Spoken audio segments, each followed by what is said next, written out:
The weight settled on my shoulders, a tangible reminder of time's passage. Strapped into the weighted suit, my movements became deliberate, a slow-motion dance with gravity. Vision-impairing glasses blurred the world, transforming familiar surroundings into hazy landscapes. In my hand, a cane, not for style but for support, a silent testament to the challenges ahead. Today, I would attempt to live as a 100-year-old, to glimpse the world through the lens of a century lived. This wasn't about mimicking aging, it was about understanding it. It was about bridging the gap between generations, about fostering empathy where often there is only impatience. My heart pounded with a mixture of anticipation and trepidation. The simplest actions, once taken for granted, now loomed large, each a hurdle to be overcome. The bathroom mirror reflected back a stranger. My movements were stiff, my gait unsteady. The weighted suit pressed down, a constant reminder of the years it represented.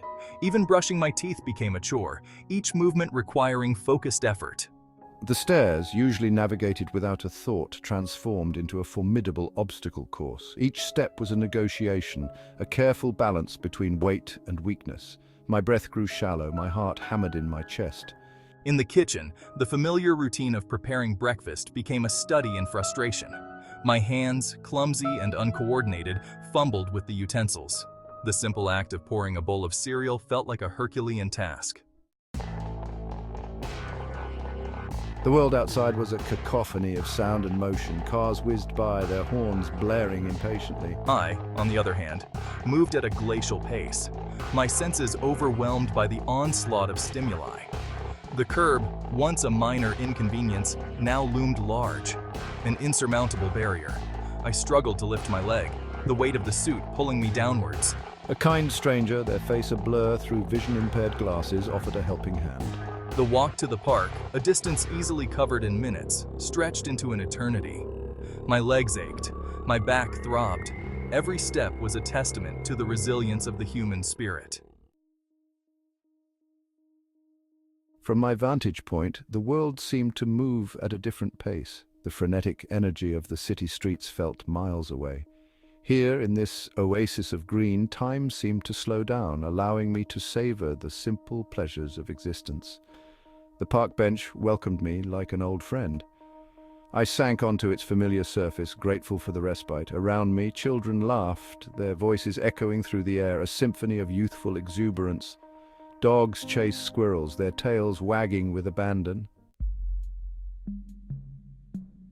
People approached me throughout the afternoon, their curiosity piqued by my appearance. They seemed intrigued by the lines on my face and the stories they might tell. Some were hesitant, unsure how to address an individual who seemed so visibly aged. They approached with caution, their steps slow and deliberate, as if afraid to intrude. Others were drawn to me, their faces etched with concern and compassion. They seemed to sense a story behind my eyes, a narrative of years lived and experiences gathered. Each interaction, no matter how brief, offered a glimpse into the human heart. It was as if, in those fleeting moments, we shared a silent understanding of life's fragility and beauty. "Excuse me," a young woman began, her voice tentative. She seemed unsure but determined to reach out. "Are you all right? You seem to be struggling." Her concern was genuine, her eyes searching mine for answers. I explained the nature of my experiment, my attempt to understand the challenges faced by the elderly. I told her about my desire to walk in their shoes, to feel their struggles firsthand. Her eyes widened in surprise, then softened with understanding. She seemed to grasp the depth of my endeavor. "That's amazing," she replied. Her voice was filled with admiration and a newfound respect. "I never thought about it like that before." Her words lingered, a testament to the power of perspective. An older gentleman, his face weathered by time, stopped to chat. His presence was calming, his demeanor wise and gentle. He shared stories of his own life, tales of love and loss, of triumph and adversity. His voice carried the weight of years, each word a piece of his journey. His words, imbued with the wisdom of experience, resonated deeply within me. They were a reminder of the resilience of the human spirit. "Getting old isn't for the faint of heart," he chuckled. His laughter was infectious, a blend of humor and hard-earned truth. "But it's a privilege denied to many." His reflection was poignant, a reminder of the preciousness of time. His words, spoken with a mixture of humor and resignation, stayed with me long after he had moved on. They echoed in my mind, a blend of wisdom and wit. As the afternoon wore on, I found myself struck by the kindness of strangers. Their willingness to engage, to offer a smile or a helping hand, was heartwarming.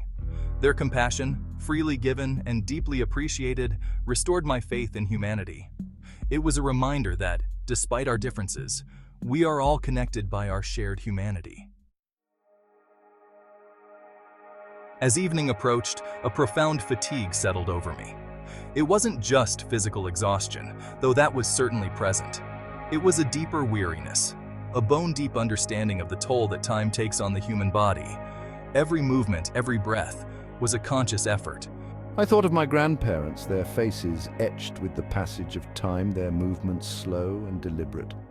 I had always known on an intellectual level that they were aging, but it was only now through this visceral experience that I truly understood the challenges they faced on a daily basis. And yet, despite their physical limitations, my grandparents had always faced the world with grace and dignity. They had never complained about their aches and pains, never lamented the loss of their youth. As I shed the weighted suit, peeling away the layers of simulated age, a wave of gratitude washed over me. It was as if I was discarding not just the physical weight, but also the emotional burden that came with it. The world snapped back into focus, its colors vibrant, its sounds clear. Every detail seemed more pronounced, more alive, as if I was seeing it all for the first time. My movements, once labored and slow, were now fluid and effortless. I felt a newfound freedom in my limbs, a lightness that was exhilarating. The experience had been eye-opening, humbling, and ultimately transformative. It made me reflect deeply on the passage of time and the inevitable changes that come with aging. It had given me a newfound appreciation for the challenges faced by the elderly, for the strength and resilience they displayed on a daily basis. Their ability to find joy and purpose despite physical limitations was truly inspiring. I vowed to carry the lessons of this day with me, to be more patient and understanding in my interactions with older generations. I promised myself to be more empathetic and considerate. I would no longer rush past them on the street, my mind preoccupied with my own concerns. Instead, I would slow down, offer a helping hand, and acknowledge their presence.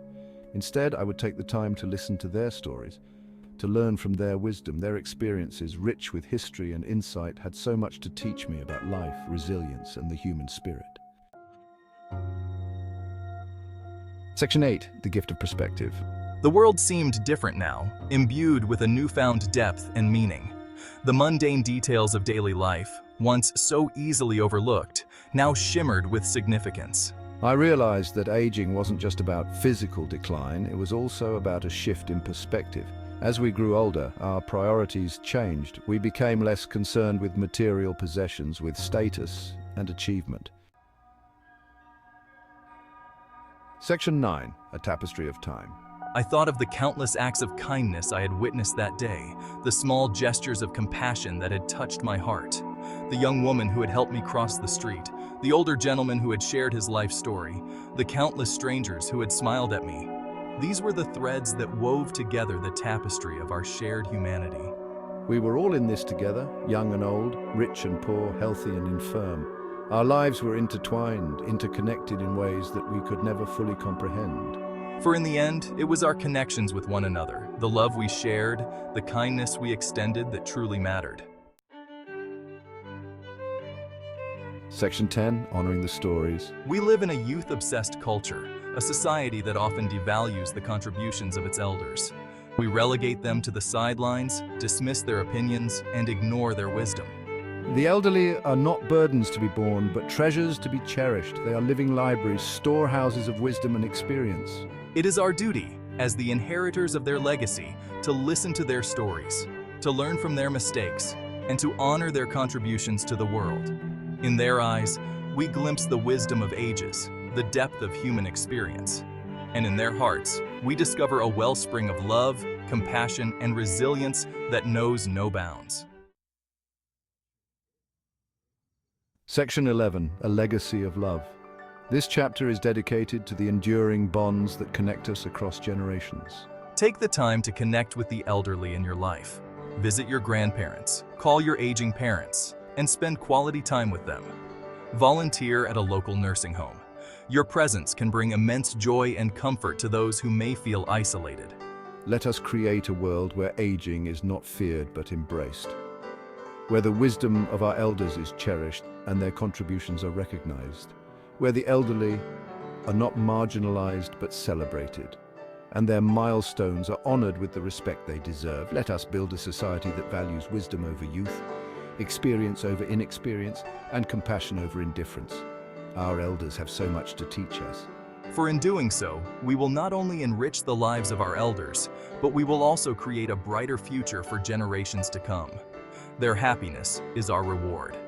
By fostering these connections, we ensure that the values and traditions of our families are passed down. The legacy of a life well lived is not measured in material possessions or worldly accomplishments, but in the love we give and receive, and the memories we create. But in the love we give and receive. These moments of connection are what truly matter.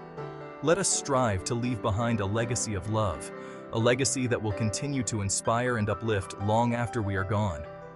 This is the true measure of a life well lived, a legacy that will continue to inspire and uplift long after we are gone. Let love be the thread that weaves our stories together.